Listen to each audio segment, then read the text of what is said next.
নিহংগতা ভুগাবলৈ গৈছে চন্দন মামাই ক্ষমতা মই এইবিলাক ভাষা বুজি নাপায় কি এইবিলাক কি ক্ষমতা হেনো কেতিয়াও নাহে চন্দন মামা কৈ এজেন্ডা নাই বুলি কৈ এই চন্দন মামা বুৰ্বক এই মাল খাই পেলাই ৰাতি ৰাতি ভাতটো লৈ পেলাই ঘূৰি থকা মানুহ এই জীৱনত ৰাজনীতিত আৰু কিবা নাই তাৰ চন্দনত এইবিলাক খোৱাৰ কি লাভ আছে চন্দন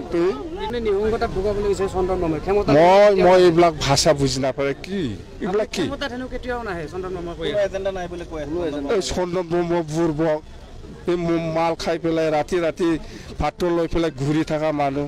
এই জীৱনত ৰাজনীতিত আৰু কিবা নাই তাৰ চন্দনত এইবিলাক খোৱাৰ কি লাভ আছে চন্দন নিহংগতা ভুগাবলৈ গৈছে চন্দন মামাই ক্ষমতা মই এইবিলাক ভাষা বুজি নাপায় কি এইবিলাক কি ক্ষমতা হেনো কেতিয়াও নাহে চন্দন মামা কৈ এজেন্ডা নাই বুলি কৈ এই চন্দন মামা বুৰ্বক এই মাল খাই পেলাই ৰাতি ৰাতি ভাতটো লৈ পেলাই ঘূৰি থকা মানুহ এই জীৱনত ৰাজনীতিত আৰু কিবা নাই তাৰ চন্দনত এইবিলাক খোৱাৰ কি লাভ আছে চন্দন